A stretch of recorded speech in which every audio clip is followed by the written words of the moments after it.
Coffee with Kanmani. Coffee குடிச்சிக்கிட்டே இந்த கதையை கேளுங்க, நல்லாயிருக்கும். வாங்க கதைக்குள்ளே போகலாம். இன்னும் நம்ம சேனலை சப்ஸ்கிரைப் பண்ணாதவங்க சப்ஸ்கிரைப் பண்ணிக்கோங்க.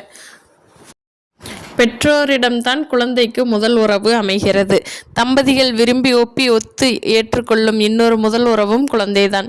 இருவர் மட்டுமே வாழ்க்கை என்ற நிலையில் இருந்து மாறி குழந்தையும் சேர்ந்துதான் குடும்பம் என்ற அமைப்பை பெற்றோர் ஏற்படுத்துகின்றனர்.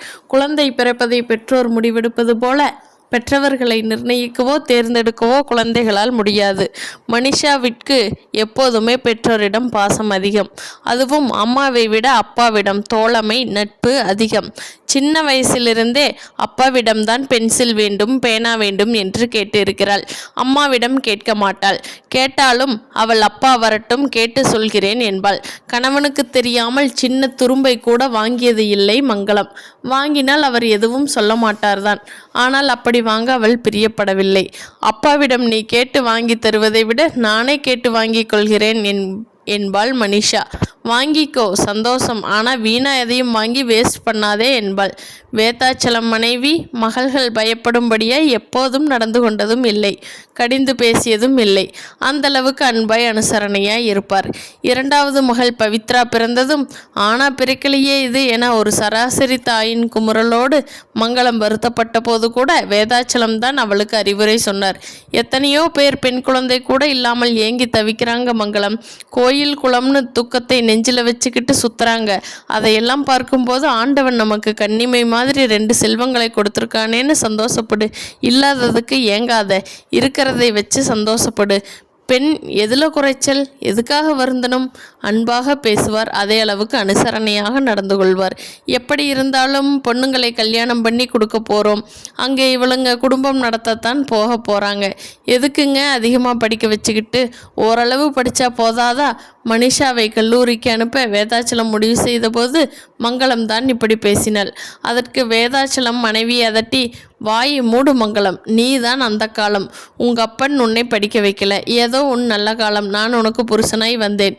அதை வேறு யாராவது வைத்து மாமியார் நாத்தனார் கொடுமை அனுபவித்து வெறும் வீட்டு வேலைக்காரியா இடுபொடிந்து பொருளாதார ரீதியாகவும் நீ கஷ்டப்பட்டிருந்தா, படிக்காமல் போயிட்டோமே, வேலைக்கு போயிருப்போமேன்னு எங்கே இருப்ப? உன் காலம் வேற, இந்த காலம் வேற மங்களம். இப்போ சமையல் கட்டு வேலை செய்பவளாக இருந்தாலும் கல்வி அறிவு அவசியப்படுது. கல்வி புத்தியை விசாலப்படுத்தும், நம்பிக்கையை கொடுக்கும் என்பார். மங்களம் மேற்கொண்டு பேசாது கப்பென்று வாயை மூடிக்கொள்வாள். சில நேரம் அப்பாவும் பெண்களுமாய் பேப்பரில் வரும் அரசியல் செய்திகள், கொலைகள் பற்றி பேசும்போது மங்களத்துக்கு கூட லேசாய் ஏக்கம் எட்டி பார்க்கும். நான் கூட படித்திருந்தால் இப்படி ஒதுங்கி வேடிக்கை பார்க்க வேண்டாமோ? படிக்காதது தவறுதான், புருஷன் சொல்வதுதான் சரி என எண்ணிக்கொள்வாள். இன்று மணி ஓரளவு படித்து வேலைக்கு போகிறாள். பவித்ராவும் அடுத்து +2 முடித்துவிட்டு தயாராகி விடுவாள். அதற்குள் பெரியவளுக்கு வரன் பார்த்து முடித்து விட வேண்டும். ஒரு சராசரி தாயின் கவலை மங்களத்துக்கும் எழுந்தது. நாள் நட்சத்திரம் பார்த்து சத்திரத்துக்கு தேடி அலைந்து இன்விடேஷனில் யார் யார் பெயர் போடுவது என்று யோசனை செய்து மளிகை சாமான், புது துணி, தாலி, பூ என்று எத்தனை விஷயம் இருக்கிறது கல்யாணத்தில். மங்களம் கணவன் காதில் தன் விருப்பத்தை ஓதினாள். இப்ப என்ன அவசரம் என்ற கணவனிடம், காலகாலத்தில் நடந்தாதான் கல்யாணம் இனிக்கும். பூ பூத்து செடியிலே உதிர்ந்து போயிடுறதால லாபம் இல்லை. அது சாமிக்கோ இல்லை பெண்களின் கூந்தலுக்கோ உரிய நேரத்தில் போறதுல தான் மதிப்பும் மரியாதையும் அடங்கியிருக்கு. இந்த விஷயத்தில் மட்டும் நான் உங்களை விட புத்திசாலி என்பது போல் பேசினாள். அவள் நச்சரிப்பு தாங்காமலே புரோக்கரை பார்த்து நல்லதாய் 2 வரனை தேர்வு செய்து மகளிடம் வந்து உட்கார்ந்தார் வேதாச்சலம். என்னப்பா என்று ஏறிட்ட மகளிடம், எல்லாம் உன் கல்யாண விஷயம்தான், கூப்பிட்டேன்மா என்றவர். பையன் பேரு கார்த்திக், இன்ஜினியரிங் படிச்சுட்டு கை நிறைய சம்பாதிக்கிறான். வீட்டுக்கு ஒரே பிள்ளை, நல்ல குடும்பம் வேற. எங்களுக்கு ரொம்ப பிடிச்சு போச்சு.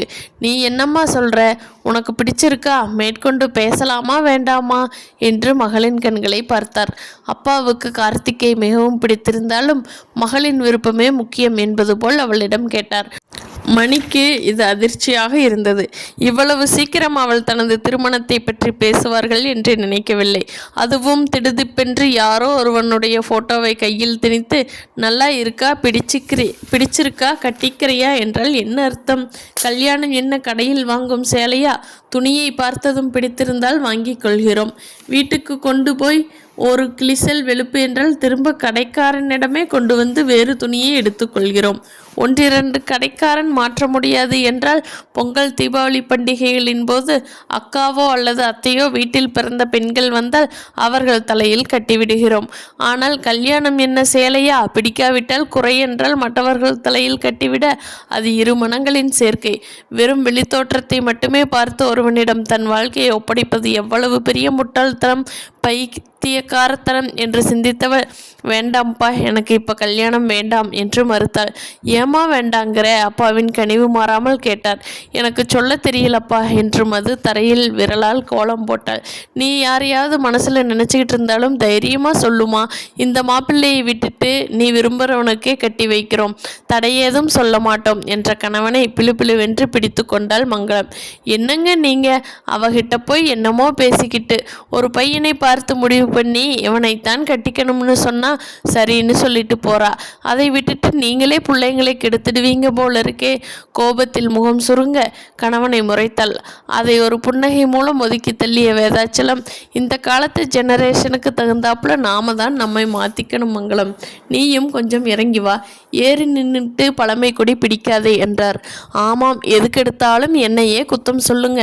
கோபத்தில் விழிகளை உயர்த்தியவள், என்னதான் ஜெனரேஷன் மாறினாலும் இன்னைய வரைக்கும் மாம்பழை தான் பொம்பளை கழுத்தில் தாலி கட்டுறான். அதை மாற்ற முடிஞ்சதா உங்களால்? அது மாதிரி தான் கல்யாணமும். அப்பா அம்மா பார்த்து வச்சது தான் கடைசி வரைக்கும் நிலைக்கும். அதை விடுத்து காதல் கல்யாணம் என்றால் பாதியிலேயே புட்டுக்கும்.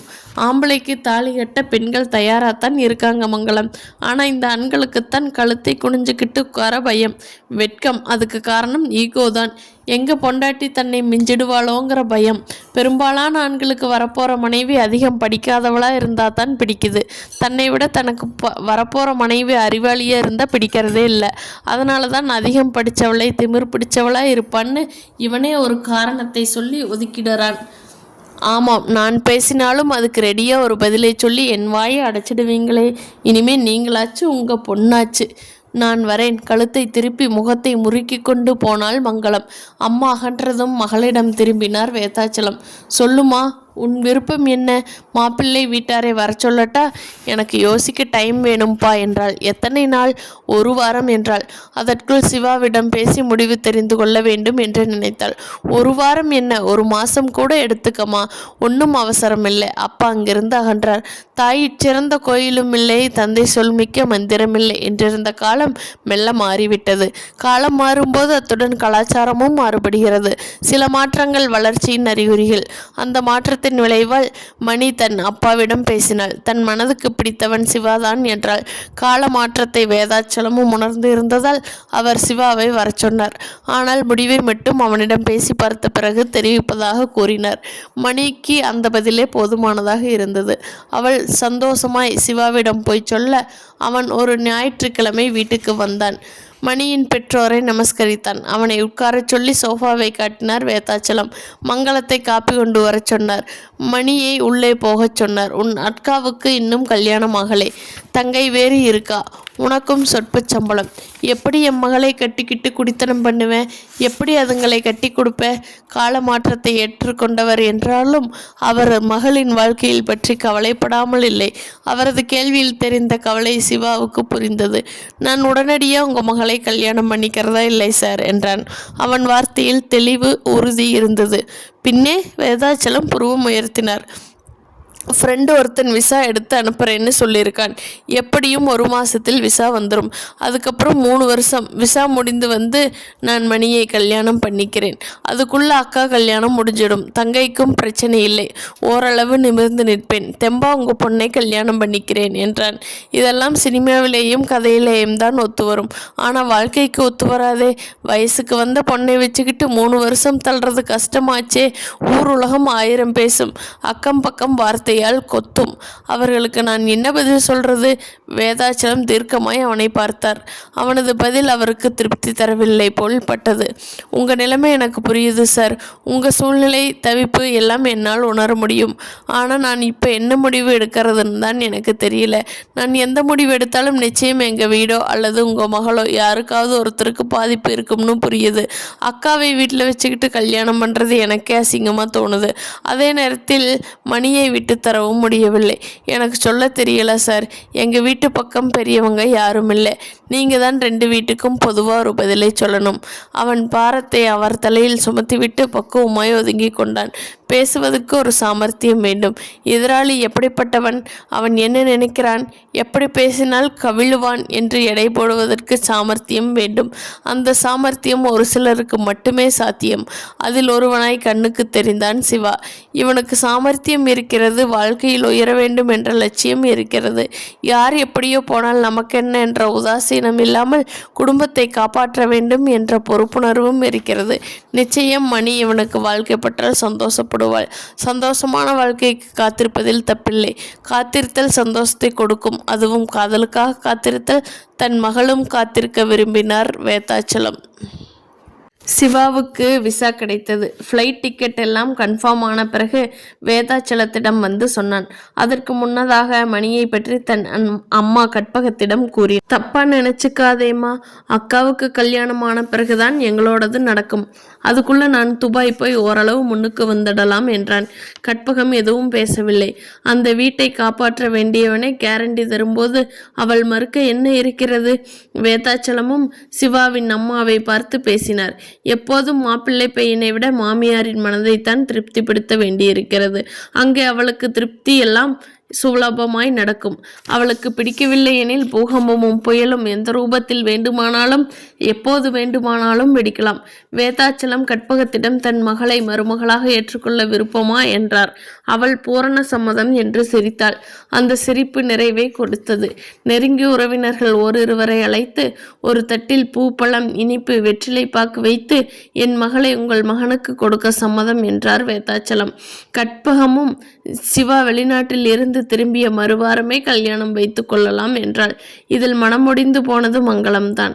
தான் விருப்பப்பட்டது போல் தன் மகளின் கல்யாணம் உடனடியாக நடக்காமல் 3 வருடம் தள்ளி போனதில் ஏக வருத்தம் அவளுக்கு. வேதாச்சலம்தான் முகத்தை உம்முன்னு வச்சிருக்காத மங்களம். என்னதான் நாம் ஆசைப்பட்டாலும் எல்லாம் அந்த ஆண்டவன் செயல்படிதான் நடக்கும்.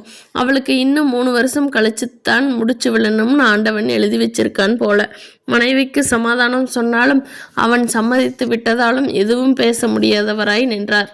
துபாய் போவதற்கு முதல் நாள் மணி ஆபீஸ்க்கு லீவ் போட்டுவிட்டு அவனோடு மயிலை கபாலீஸ்வரர் கோயிலுக்கு போனாள். கோயிலுக்கு செல்பவர்கள் 3 விதம். தனக்கு இது வேண்டும் அது வேண்டும் என்று சதா கடவுளிடம் கோரிக்கை வைப்பவர்கள். பாலையும் பருப்பையும் தந்துவிட்டு பதிலுக்கு சங்கத்தமிழ் கேட்ட ஔவையார் ரகம். மற்றவர்களுக்காக, குடும்பத்தினருக்கு, உறவினருக்கு, உலகத்தினருக்கு என்று சுயநலமும் பொதுநலமும் கலந்து வேண்டுவது. 3வது நிலை, எதுவுமே கேட்காமல் சாமியை பார்த்து சந்தோஷப்படுவது. குழந்தைக்கு எது பிடிக்கும் பிடிக்காது என்று ஒரு தாய் பார்த்து கொண்டுட்டு செய்வது போல் எல்லாம் அவன் பார்த்து கொள்வான் செய்வான் என்று வெறுமனே இருந்து விடுவது. இதில் மனிஷா 2வது வகையை சேர்ந்தவளாக இருந்தாள். சிவாவோடு கபாலீஸ்வரரையும் கற்பகாம்பாளையம் வணங்கிவிட்டு தூண்களுக்கு அருகில் உட்கார்ந்தார்கள். கோயிலுக்கு செல்பவர்கள் ஒரு நிமிடமேனும் உட்கார்ந்து செல்ல வேண்டும் என்ற சம்பிரதாயம் இருக்கிறது. இது வெறும் சம்பிரதாயமாக மட்டும் பார்த்தால் அது முற்றிலும் தவறு. இலைப்பாரி உட்காரும்போது அருகில் உள்ள தூணை பார்க்கும்போது அந்த தூணில் உள்ள சிற்பம் கண்ணில் படுகிறது. ஆகா, இந்த சிற்பம் எவ்வளவு அழகானது! இந்த சிற்பத்தில் உள்ள குதிரை வீரன் பெயர் என்னவாக இருக்கும்? இந்த துறவி எந்த காலத்தில் வாழ்ந்திருப்பார்? நடனமங்கை யாரிடம் நாட்டியம் கற்றிருப்பாள்? என்று பலவிதமான எண்ணங்கள், கேள்விகள் எழும். கேள்வியினுடைய அந்த சிற்பத்தை வடித்த சிற்பியின் கலை வண்ணத்தை பாராட்ட தோன்றும், ரசிக்க தோன்றும்.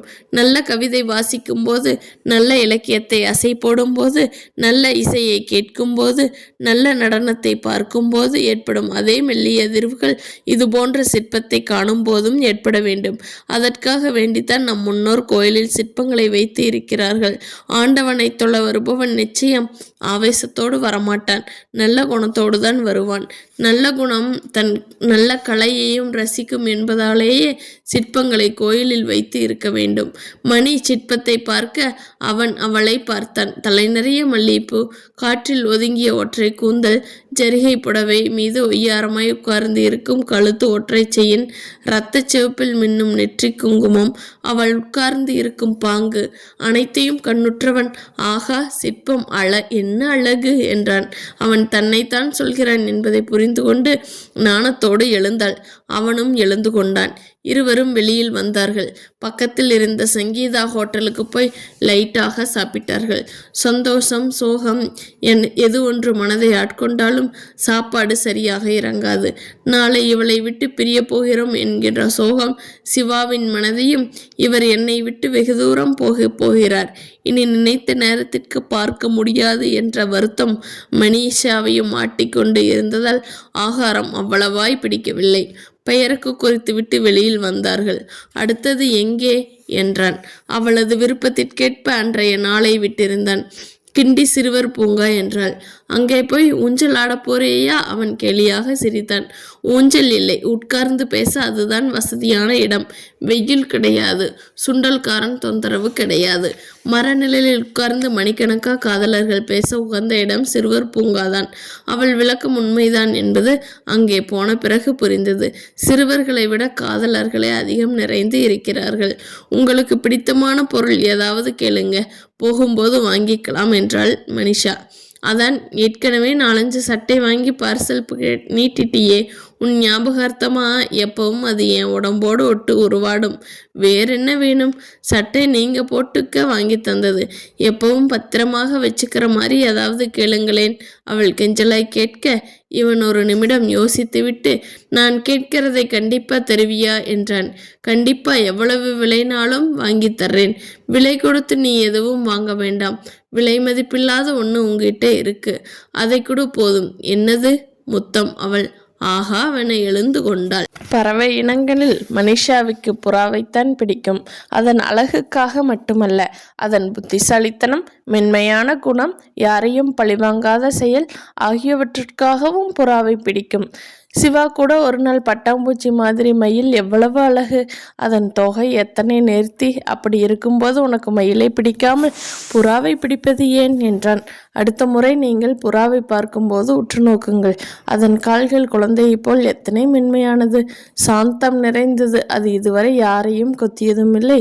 காகத்தை போல் பழிவாங்கும் எண்ணமும் அதனிடம் இல்லை. அதை விட அது எத்தனை அறிவாளி. தபால் துறை கண்டுபிடிப்பதற்கு முன் தகவல் ஒலிபரப்புத்துறை அமைச்சர்களாக இருந்தது இந்த புறாக்கள் தான். ஆனால் நீங்கள் சொன்ன மயில் வெறும் புறத்தோற்றத்தில் மட்டுமே அழகாய் இருக்கிறது. புறத்தை மட்டும் விரும்புவள் அல்ல மணி. மனிதனோ பறவையோ அவர்கள் அகச்செயலையும் பார்த்துத்தான் எனக்கு பிடிக்கும். பறவை பறப்பது அழகு. அதை பார்க்கும்போது இன்னும் இன்னும் மேலே உயரச் செல்ல வேண்டும் என்ற எண்ணம் தான் ஏற்படுகிறது. பறவைகள் நமது எண்ணங்களுக்கு சிறகு முளைக்க வைக்கிறது. பறக்கும்போது எண்ணங்கள் நீட்சி அடைகின்றன. பறப்பது சுகம், பறப்பது சந்தோஷம், பறப்பது கொண்டாட்டம், பறப்பது அறிவு, பறப்பது அனுபவம்தான். என்றாலும் ஏனோ இப்போதுக்கு மணிக்கு பறப்பது பிடிக்கவில்லை. அதே வானம், அதே காற்று, அதே ஆகாயம். ஆனால் பறவைக்கு பதில், புறாவுக்கு பதில் இப்போது விமானம். அந்த வெண்கல புறா சிவாவை ஏற்றி கொண்டு பறக்க மனிஷாவுக்கு பறப்பது பிடிக்காமல் போனது. சிவாவை ஃப்ளைட் ஏற்றிவிட அவனது குடும்பத்தோடு அவளும் வந்திருந்தாள். ஆட்டோவில் அவள் அருகே உட்கார்ந்து வந்த சிவா, உங்க அப்பா மீது ஒரு சந்தேகம் என்றான். என்ன என்பது போல் பார்த்தாள். எனக்கோ சரியான வேலை இல்லை, வெளிநாடு வேற போக போறேன். கல்யாணத்துக்கு எப்படி சம்மதித்தார்? ஒருவேளை எதிர்ப்பு காட்டினா ரெஜிஸ்டர் மேரேஜ் பண்ணிக்குவோம்னு பயந்து சம்மதிக்க மாதிரி நடித்து நான் போனதும் உனக்கு வேற கல்யாணத்துக்கு ஏற்பாடு பண்ணுவாரா? அவனது பேச்சுக்கு சரியான அல்பம் என்று திட்டினாள் மணி. அப்பாவுக்கு நான் என்றால் உயிர். அவரை போல் நாணயஸ்தரை பார்க்க முடியாது. அவர் பணத்தை விட குணத்தை மதிப்பவர், மனிதனுக்கு மதிப்பு தருபவர். நீங்கள் திரும்பி வரும் வரை மனிஷா உங்களுக்காக காத்திருப்பா. அவன் கையை பிடித்து தனது உள்ளங்கையில் வைத்து அழுத்தி சொன்னாள். விமானம் உயரே உயரே பறந்தது. பறவையாய், சிறகாய், குருவியாய், சின்ன ஈ போல் மறைந்து போனது. மனம் குரங்கை போன்றது. அது தனியாக இருக்கும்போது சஞ்சலத்துடன் தாவி குதிக்கும், அட்டகாசம் செய்யும். ஒரு வேளையும் இல்லாத போது பயங்கர பூதமாக மாறும். தீய எண்ணங்களை தோற்றுவிக்கும். மனதை தோற்கடிக்க வேண்டும். அது நம் கட்டுக்குள் இருக்க வேண்டுமெனில் புத்தகம் படிப்பது அவசியம். புத்தகங்கள் பண்பை வளர்க்கும், அறிவை பெருக்கும். மனிஷாவுக்கு புத்தகங்கள் என்றால் ரொம்ப பிடிக்கும். அவள் வயது பெண்கள் எல்லாம் சினிமா, டிவி என்ற பொழுதை போக்க இவள் புத்தகமும் கையுமாக அலைந்தாள். தங்கை சுமித்ரா கூட, என்னக்கா வீடு முழுக்க புத்தகமாக சேர்க்கிறா, மாமியார் வீட்டுக்கு போகும்போது இதுக்கே தனியாக 2 வண்டி வைக்கணும் போல் இருக்கே என்பாள். அவ்வளவு புக்ஸும் எனக்கு வேணாம், நீ பாதி எடுத்துக்கோ என்பாள் மணி. ஐயே, இது எதுக்கு எனக்கு, வேணும்னா இதை வித்துட்டு ஒரு பட்டு புடவை வாங்கி கொடு என்பாள். மணிக்கு பயங்கரமாய் கோபம் வரும். புடவையை விட புத்தகம் எவ்வளவு மதிப்பானது உனக்கு இப்போ புரியாது, ஒரு காலத்தில் புரிஞ்சுப்பே என்றவள், நீ எப்படி எனக்கு போய் தங்கையாய் பிறந்த என்று தலையில் அடித்து கொள்வாள். அதையே தான் நானும் கேட்கிறேன். நீ எப்படி எனக்கு அக்காவா பிறந்த? ஒரு சினிமாவுக்கு கூப்பிட்டா வர்றையா? ஜாலியாக ஷாப்பிங் உண்டா? ஷாப்பிங் வந்தாலும் நேரே புக் ஸ்டால் பார்த்து தான் போவேன். எல்லாம் என் தலையெழுத்து. சுமித்ரா சலித்து கொள்வாள். இவள் சிரித்து கொள்வாள். ஒரே கொடியில் ஒரு தாயின் வயிற்றில் பிறந்த இருவருக்கும் தான் எத்தனை வேறுபாடு, ரசனையில் முரண்பாடு. அலுவலகத்தில் வேலை நேரம் போக ஓய்வு கிடைக்கும் போது கூட ஏதாவது புத்தகத்தை விரித்து கொண்டு உட்கார்ந்து விடுவாள். அவள் புத்தகம் படிப்பதை ஸ்ரீனிவாசன் பலமுறை கவனித்திருக்கிறான். தன்னை போலவே இவளுக்கும் புத்தகம் படிக்கும் ஆர்வம் உண்டா? அப்படியெனில் வசதியாய் போய்விட்டது. ஒருவர் படித்த கருத்தை மற்றவரிடம் பரிமாறிக்கொள்ளலாம், விவாதிக்கலாம், ரசிக்கலாம் என்று நினைத்து உள்ளுக்குள் சந்தோஷப்பட்டு கொள்வான். தான் போட்ட சட்டை கலரிலேயே காதலியின் தாவணியும் இருக்க வேண்டும் என்று விரும்புவது போல் தான் படித்து ரசித்தவைகளை மனிஷாவிடம் படிக்க வேண்டும் என்று விரும்பினான் ஸ்ரீனிவாசன். அன்று கனமான புத்தகம் ஒன்றை வந்து மனிஷாவிடம் நீட்டினான். என்ன புத்தகம் சார்? அவளுடன் கேட்டாள் மது. இலக்கிய புத்தகம் என்றான். அட்டையை பார்த்தால் மிக பழமையானது போல் தோன்றியது. தனிப்பாடற் திரட்டு என்று தலைப்பு பழுப்பு கலரில் தெரிந்தது. மீனிங் புரியுமா? இல்லை தொல்காப்பியம் மாதிரி இதுக்கு தனியாக உரை வைத்து படிக்கணுமா? மணி சிரித்தபடியே கேட்டாள். மீனிங் புரியுது என்றவன், பாடலுக்கான கருத்தையும் கீழே கொடுத்துருக்காங்க, அதனால் படிக்கிறதுல சிரமம் இல்லை என்றவன், இதை எடுத்துட்டு போனால் திருப்பி தரவே மாட்டீங்க என்றான். Is it? அப்படி என்ன அதிசயம் இருக்குது? இதில் நிறைய இருக்குது. பண்டை காலத்தில் வாழ்ந்த தமிழ் புலவர்களின் சோகம், வீரம், காதல், வாழ்க்கை அதனையும் அடங்கியிருக்கு. அந்த காலத்து இலக்கியங்கள் நமக்கு கிடைத்த விலை மதிப்பில்லாத செல்வங்கள், பொக்கிஷம் என்றான். மணி கண்கள் விரிய அவன் பேசுவதையே ஆச்சரியமாக பார்த்து கொண்டிருந்தாள். இவனுக்குள் இத்தனை பெரிய புத்தகத்தாகமா இத்தனை நாளும் தெரியாமல் போய்விட்டதே என்று வருந்தினாள். சீனிவாசன் தொடர்ந்தான். இந்த காலத்தில் அரசியல்வாதிகள் அறிக்கை போர் விடுற மாதிரி அந்த காலத்தில் புலவர்களுக்கு கோபம் வந்தால் பாட்டையிலேயே திட்டிப்பாங்க. அது மாதிரி கம்பருக்கும் ஔவையாருக்கும் மனஸ்தாபம் வந்து டி டா போட்டு பாட்டு எழுதியிருக்காங்க தெரியுமா? அவங்க எதுக்கு சண்டை போடணும்? ஆர்வம் மேலிட கேட்டாள் மணி. 500 பொண்ணுக்கு கம்பர் பாடிய பாதி பாட்டை ஔவை கூழுக்கு பாடியதால் கம்பருக்கு கோபம்.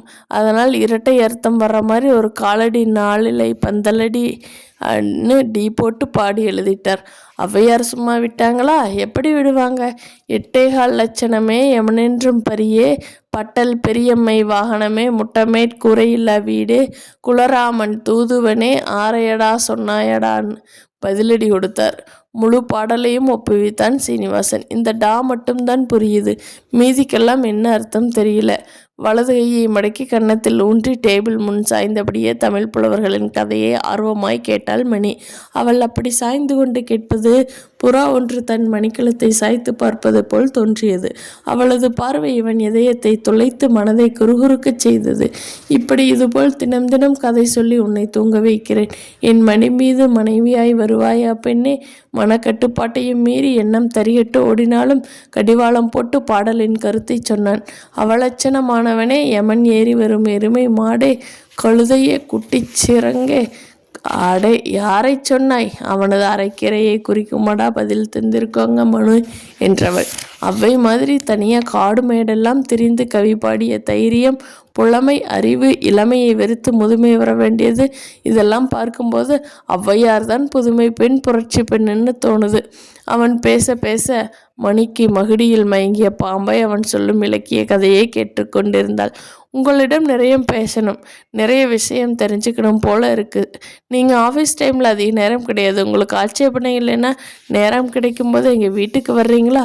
சின்ன குழந்தைகள் எனக்கு சாக்லேட் வாங்கி தர்றீங்களா என்பது கேட்பது போல் அவள் கேட்கவும் சீனிவாசன் ஆகாயத்தில் பறந்தான். இதயத்தில் இடமில்லா இல்லத்துக்கு அழைக்கிறாள். கடவுளே, இது போதும் எனக்கு, நன்றி, தெய்வமே நன்றி என்றான் தன் தெய்வ இஷ்டத்திடம். சிவா துபாய் சென்று 6 மாதம் ஆகிறது. 6 மாதத்தில் 6 கடிதம் எழுதினான். முதல் 3 கடிதம் நேரடியாய் இவள் வீட்டுக்கே எழுதினான். மீதி 3ஐ அவன் அம்மா பெயருக்கு அனுப்பி அதில் இவளுக்கென்று தனியாய் ஒரு பக்கம் ஒதுக்கி எழுதியிருந்தான். துபாயில் திருச்சியை சேர்ந்த ரவி என்பவர் நண்பராய் கிடைத்து இருப்பதாகவும் அவரது ரூமில் தங்கிக் கொள்வதாகவும் தெரிவித்திருந்தான். ஹோட்டலில் பில் போடும் வேலை என்பதால் 3 வேளை சாப்பாடு இலவசமாய் கிடைப்பதால் நிறைய சேமிக்க முடியும் என்ற நம்பிக்கை தெரிவித்து இருந்தான். ஹோட்டலில் 8 மணி நேரம் போக வெளியிலும் பார்ட் டைம் வேலை செய்வதால் மாதம் 15,000 வரை வரும் என்று குறிப்பிட்டிருந்தான். முதலில் இந்தியாவை விட்டு விமானத்தில் பறந்து துபாய் மண்ணில் இறங்கிய போது யாருமற்ற அனாதை போல் ஃபீல் பண்ணியதாகவும் தற்போது பழகிவிட்டது என்றும் தெரிவித்திருந்தான். மணிக்கு தனியாய் எழுதிய மடலில் மட்டும், உனக்கு என்னை விட்டு பிரிந்து வந்த வேதனையே இல்லை. காரணம், நீதான் எப்போதும் இதயத்துக்கு பக்கத்தில் பாக்கெட்டில் ஃபோட்டோவாய் உட்கார்ந்திருக்கிறாயே. நீ கடிதம் மூலம் அனுப்பிய எனக்கு போதவில்லை. ஆனால் அடுத்த முறை 6,000 மொத்தமாவது அனுப்பிவை என்று எழுதியிருந்தான். கடிதம் மூலம், செல்லக்குட்டிக்கு எப்படி இருக்க? உன் ஆஃபீஸுக்கு ஃபோன் பண்ணினால் லைன் கிடைக்க மாட்டேங்குது. அப்படியே கிடைத்தாலும் நீ கிடைப்பது அபூர்வம். உன் கூட பேச வேண்டும் போல் ஆசையாக இருந்தது. அதனால்தான் இந்த கேசட். நீ அனுப்பிய 1001 முத்தம் கிடைத்து 6 நாள் தூங்கலை நான். அதற்கு பழி வாங்க வேண்டாமா? உன் தூக்கத்தை கெடுக்க வேண்டாமா? எங்கே கிட்டவாயேன்? வந்தாச்சா? கண்ணை மூடு, முகத்தை காட்டு. போதுமா? உதட்டில் ஈரம் பார்த்துடை. இதுக்கே வெட்கப்பட்டால் எப்படியாம்? சி போடி என்று காதல் ரசம் சொட்ட சொட்ட அவன் பேசியதை கேட்டு மணி மயக்கமானாள். வார்த்தையிலேயே வசிய மருந்து தடவியது போல் நெகிழ்ந்து தவித்து உருகினாள். இலக்கியத்தில் தலைவனை பிரிந்த தலைவி தலைவனை நினைத்து உருகி பசலை நோய் கண்டு இடுப்புச் சேலை நழுவியது போல் தானும் மெலிந்தது போல் தோன்றியது மணிக்கு. சாப்பாடு கூட பிடிக்கவில்லை. ஒரு வாரம் பிரம்மை பிடித்தது போல் இருந்தாள். அடிக்கடி அந்த கேசட்டை போட்டு பார்த்தாள். அவன் நேரில் வரமாட்டானா? நெஞ்சை இறுக்கி கட்டி பிடித்து கொள்ள மாட்டோமா என்று ஏங்கினாள். அடுத்த மடலில் அக்கா வசந்திக்கு மாப்பிள்ளை பார்த்து முடிக்கும்படி அம்மாவுக்கு பணம் அனுப்பி இருப்பதாகவும் நீ கூட இருந்து பார்த்துக்கொள் என்றும் எழுதியிருந்தான். ஒரே மாதத்தில் மூர்த்தி மாப்பிள்ளையாகி வசந்தியை கரம் பிடித்தான். மூர்த்தி பட்டதாரி, ஒயிட் காலர் ஜாப் கிடைக்கலையே என்று வெட்டியாய் பொழுதை போக்காமல் தனக்கு தெரிந்த டிரைவிங் மூலம் ஆட்டோ ஓட்டும் இளைஞன். நாளொன்றுக்கு 100 ரூபாய் குறைவில்லாமல் சம்பாதிப்பவன்.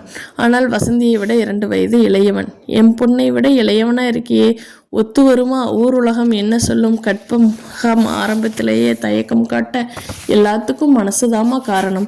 ஊர் உலகத்தை பற்றி எனக்கு கவலை இல்லை. அப்படி கவலைப்பட்டிருந்த தன்னை விட 5 வயது மூத்த அஞ்சலியை டெண்டுல்கர் மனம் முடிச்சிருக்க மாட்டார். அவளை ஏன்? மகாத்மா காந்தியை விட கஸ்தூரிபாய் மூத்தவங்க தான். அவங்கெல்லாம் வாழலையா? ஊர் உலகம் போற்றலையா? எங்களுக்கு மட்டும் என்ன தயக்கம்? தெளிவாக பேசினான். இருந்தாலும் தம்பி என்று இழுத்தாள். எவனும் மாப்பிள்ளையா வரல. அதனால் கிடைத்தவனை பற்றி ஏமாற்றி தலையில் கட்டிவிட்டார்கள் என்று மற்றவர்கள் தன்னை தூற்றுவார்களோ என்று பயந்தாள். இது போய் என்னம்மா தப்பு இருக்கு? சரின்னு சொல்லுங்க. 70 வயது கிழவன் 20 வயதே குமாரியை கல்யாணம் பண்ணினால் குறை சொல்லாத இந்த சமூகம், அதே ஒரு பெண் 6 மாதம், அவ்வளவு ஏன்? ஒரு நாள் பெரியவள் என்றாலும் ஒப்பாரி வச்சுக்கிட்டு விலகி ஓடுவாங்க. வஞ்சிப்பதையே பழக்கமாக கொண்ட ஆண்கள் பெண்கள் மீது சுமத்திய அநீதிகளில் இதுவும் ஒன்று. என்னதான் அறிவியல் உடற்கூறுன்னு சப்பை கட்டினாலும் உண்மை வேற. அதை தகர்க்க மூர்த்தி மாதிரி ஒரு சிலர் பிறந்திருப்பது வரவேற்கத்தக்கது. நீங்க மறுப்பு சொல்லாம வசந்தி அவருக்கு கட்டி கொடுங்க. மணி தனது வருங்கால மாமியாரிடம் பெண் குலத்துக்கே வரிந்து பேச, கற்பகமும் இதற்கு மேல் பேச என்ன இருக்கிறது என்பது போல் வாயை மூடிக்கொண்டாள். கல்யாணம் முடிந்த கையோடு சொந்தமாய் ஆட்டோ வாங்க மருமகனிடம் கற்பகம் 40,000 கொடுக்க அவர்கள் காலில் விழுந்து நமஸ்கரித்து எழுந்து போனார்கள். அடுத்தது நீதாம்மா. நீ இந்த வீட்டுக்கு வந்துட்டா நான் நிம்மதியாக மூளையை பார்த்து உட்கார்ந்துடுவேன். நின்று கொண்டிருந்த மணியிடம், இந்த வீடு வேண்டாம், சொந்த வீடு கட்டுங்க, அப்போ நான் வருவேன் என்று சினுங்கினாள் மணி. அவன் வர்றதுக்கு 2 வருஷம் இருக்குல்ல, அதுக்குள்ளே கட்டிட்டா போச்சு. கற்பகம் கனவுகளுடன் சிரித்தாள். அன்று ஞாயிற்றுக்கிழமை. சூரியன் கூட சோம்பல் முறிப்பது போல் மேகத்தினிடையே மறைந்து மெதுவாய் தலைகாட்டி கொண்டிருந்தான். மணி டிவி அருகே உட்கார்ந்து ஜியோகிராபிக் சேனல் விலங்குகளை பார்த்து ரசித்து கொண்டிருந்தாள். காலிங் பெல் சத்தம் காதை அடைக்க டிவி வால்யூமை குறைத்துவிட்டு சலித்தபடியே எழுந்தாள். கிரவுண்ட் ஃப்ளோரில் வீடு என்பது நகரில் பெரிய தொந்தரவு. பிச்சைக்காரர்கள் கூட காலிங் பெல் அழுத்தித்தான் பிச்சை கேட்கிறார்கள். வயதானவர்களுக்கு, கைகள் ஊனமானவர்களுக்கு பிச்சை போடலாம்.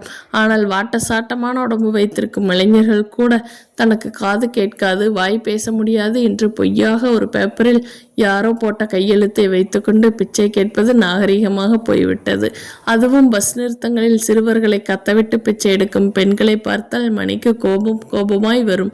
பிச்சை என்பது ஒரு மனிதனை சோம்பேறியாக்குவது மட்டுமல்ல, ஒரு நாட்டை உலக அரங்கில் கேவலமாகவும் சித்தரித்திருக்கிறது என்று எண்ணினாள் மணி. மறுபடியும் 2வது முறையாக காலிங் பெல் ஒலிக்க மணி கதவை திறந்தாள். எதிரே இவள் சற்றும் எதிர்பாராத சீனிவாசன் என்றிருந்தான். கண்கள் மலர உதறி சிரிக்க வாங்க வாங்க என்று வரவேற்றாள். மனதின் கண்ணாடி ஒருவரை நாம் முழு சந்தோஷத்துடன் வரவேற்கிறோமா முணுமுணுக்கிறோமா என்பதை அது காட்டி கொடுத்துவிடும். மணி சந்தோஷமாய் வரவேற்றாள். ஸ்வீட் பாக்ஸுடன் சீனிவாசன் உள்ளே நுழைந்தார். சுடிதார் புடவையில் பார்த்ததை விட நைட்டில் இன்னும் சின்ன பெண்ணாய் தெரிந்தாள் அவன் கண்களுக்கு. அம்மாவுக்கும் சுமித்ராவுக்கும் அறிமுகம் செய்து வைத்தாள். உங்களை பற்றி மணி நிலைய சொல்லியிருக்கா என்றாள் மங்களம். என்னை காதலிப்பதாய் சொன்னாலா? மனதுக்குள் கேட்டுக்கொண்டான். ஸ்வீட் பாக்ஸை மணியிடம் நீட்ட, ஃபார்மாலிட்டி எல்லாம் எதுக்கு சார் என்றால் வாங்கி கொண்டே. நம் கல்யாண விஷயமாய் பேசப் போகிறேன், அதுக்குத்தான் பெண்ணே மனதுக்குள் சொல்லி கொண்டான். அம்மா காப்பி போட அடுப்படிக்கு போனாள். நீங்க டிவி பார்க்கிற நேரத்தை வந்து கெடுத்து விட்டேனா? வால்யூம் குறைத்து வைக்கப்பட்டிருந்தது. டிவியை பார்த்தபடியே சேரில் அமர்ந்தான். அதெல்லாம் ஒன்றும் இல்லை, நீங்கள் வந்தது எவ்வளவு சந்தோஷம் தெரியுமா? டிவி தான் இப்போ முக்கால்வாசி மனிதர்களை சோம்பேறியாக்குது. அதில் அப்படி என்னதான் இருக்கோ? மணி சிரித்து கொண்டே சொன்னாள். ஒன்றும் இல்லாமலா இவ்வளவு நேரம் உட்கார்ந்து பார்த்துட்டு இருக்கீங்க? குறும்புடன் கேட்டான் சீனிவாசன். எப்போவாச்சும் ஓய்வு நேரத்தில் ரேராக பார்த்தா பரவாயில்லை, ஆனால் டிவியில் வர்ற விளம்பரத்தை கூட விடாது பார்க்கும் பெண்கள் இருக்கத்தான் செய்கிறாங்க. அவர்கள் குழந்தைகளை மட்டுமல்ல, ஆஃபீஸ் முடிந்து வீட்டுக்கு வரும் கணவர்களிடமும் சரியாக பேசுவதில்லை. உறவினர்கள் வந்தால் கூட சுகதுக்கங்களை பகிர்ந்துக்கிற மனோபாவம் இந்த டிவியால் இல்லாமல் போயிடுச்சு. மணி சொல்வது உண்மைதான் என்று பட்டது சீனிவாசனுக்கு. என்னதான் டிவி நிலையத்தில் வேலை செய்தாலும் சதா டிவி தொடர்களை பார்த்து பொழுதை வீணடிக்கும் பெண்கள் மீது கோபம் வந்தது. மங்களம் கொண்டு வந்த காப்பியை பருகினான் சீனிவாசன். அவனுக்கு வீட்டை சுற்றி காட்டிவிட்டு மொட்டை மாடிக்கு அழைத்து வந்தாள் மணி. மணிக்கு பிடித்தமான இடங்களில் மொட்டை மாடியும் ஒன்று. அங்கே விதவிதமான பூச்செடிகள் தொட்டியில் பூத்து குலுங்கி கொண்டு இருந்தன. வாவ், பியூட்டிஃபுல் என்களை கண்களை விரித்தான் சீனிவாசன். மஞ்சள் சிகப்பு கலரில் பெங்களூர் ரோஸ், குச்சி குச்சியாய் வெள்ளை சம்மங்கி. அறையை சுத்தம் செய்யும் போது ஏற்படும் சந்தோஷத்தை போலவே செடிகளுக்கு நீர் வார்க்கும் போது மனதுக்குள் மகிழ்வும் மென்மையும் தோன்றும். சீனிவாசனுக்கு பூச்செடி பூந்தோட்டம் என்றால் ரொம்ப பிடிக்கும். அதுவும் மல்லிகைப்பூ என்றால் ரொம்ப பிடிக்கும். வீட்டில் அக்கா தங்கை என்று யாரும் இல்லாவிட்டாலும் கூட ஆசையாக இந்து மூலம் மல்லி வாங்கி போய் சாமி படத்துக்கு போட்டு அழகு பார்ப்பான். அப்பா இருக்கும் வரை அம்மா தலையில் ஒரு கொத்து மல்லிப்பூவாவது இருப்பதை பார்த்திருக்கிறான். சின்ன வயதில் அம்மாவிடம் பார்த்து பழகியதால் என்னவோ அவனுக்கு மல்லிகை பிடித்தமான பொருளாகிவிட்டது. இங்கே வரும்போது கூட மணிக்கு மல்லிகை வாங்கி வரலாமா என்று எண்ணினான். ஆனால் அவள் ஏதும் தவறாய் நினைத்து விடக்கூடாது என்பதால் தவிர்த்து விட்டான். யாரோ சிறுவர்கள் விட்ட காகித பட்டம் நூலர்ந்து ரோஜா செடியில் வந்து மாட்டிக்கொண்டிருந்தது. செடிக்கு பாதிப்பு ஏற்படாதவாறு எடுத்துவிட்ட மணியிடம் சீனிவாசன் கேட்டான். ஏன் மணி, உங்களுக்கு மல்லிகை பூன்னா பிடிக்காதா? அவன் குரலில் வெளிப்பட்ட ஒருமையை மணி உணர்ந்தே இருந்தாள்.